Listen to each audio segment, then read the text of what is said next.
Hey YouTube, and welcome back to the channel. Today we are diving into the world of composite nodes, and if you're not sure what a composite node is or why it even matters, stick around, it will all come together in just a moment. Alright, while building node graphs, you will often notice that some logic repeats itself. For example, here's a simple scoring system that increases the custom variable score by 3 when you're attacked and adds 1 to score whenever the timer is triggered somewhere. And as you can see, the same logic appears now multiple times. This repetition can make your graphs harder to maintain, and this is where composite nodes come to the rescue. Because a composite node is essentially a custom node that packages a group of nodes into a single reusable entity. And to create a composite node from your graph, simply select the nodes you want to encapsulate, then right-click and choose Generate Composite Node. Alternatively, you can create a composite node from scratch via the Node Explorer. For that, just open the sandbox interface, press on Window, and open the Node Explorer. Over there, go to the Composite Nodes section, right-click and select Create Composite Node. Now, when you create a composite node by selecting multiple nodes, they will only have pins configured that were already connected to nodes outside your composite node. And to edit this now, you have to double-click it. This will open the editor. And on the left side, you'll see the composite node graph, just like a normal node graph, but with the virtual pins already connecting what is exposed to the outside. And on the right side, you see a preview interface that shows how your composite node is exposed externally, and here you can adjust things like node names, pin names, and which pins are visible. So if we now take this addition as an example, then you can see we have this input pin over here, which is the number 1, but no output pin is exposed.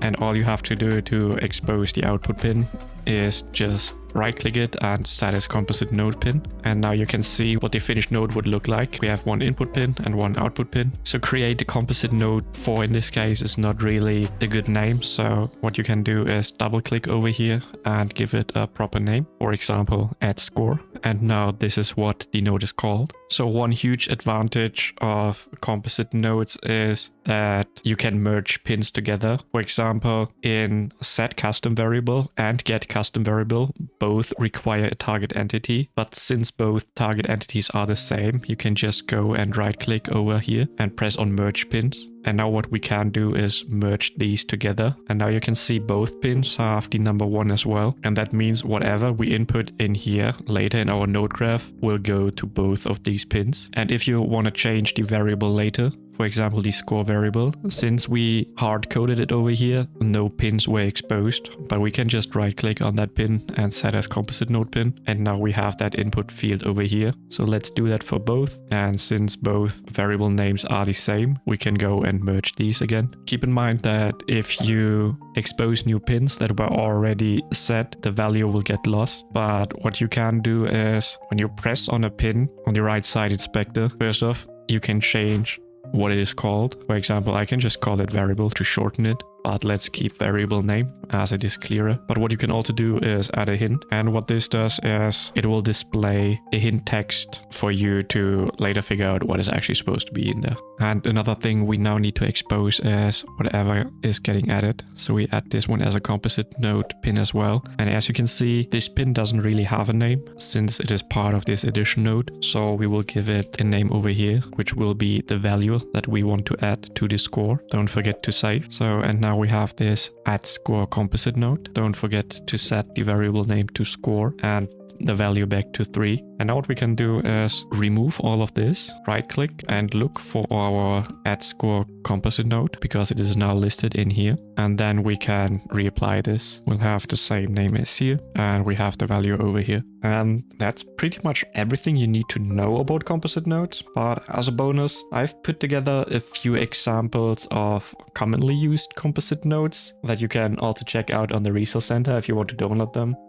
These include my top 5 picks that was suggested by the creator community over at the Craftspeople Discord, such as direct access to the stage entity, so you do not have to input the GUID every time you want to access the stage entity, or a more simplified way to fetch the player, because the node get player entity to which the character belongs is quite long. Therefore, a lot of people like to shorten it with just get player. Then we have delay execution, because this will ensure that when we want to play, let's say a VFX, when an entity is getting destroyed, that the VFX can play fully before the entity is actually destroyed. And then there's both addition for integer values and one for float values, the same that we just created with the score one. And if you're interested, I've also uploaded a composite node that determines the direction a target is facing relative to your source entity. And this can be useful for something like a backstab mechanic. And since that's quite a large operation, that one would be a pretty good example for why you want to hide a lot of logic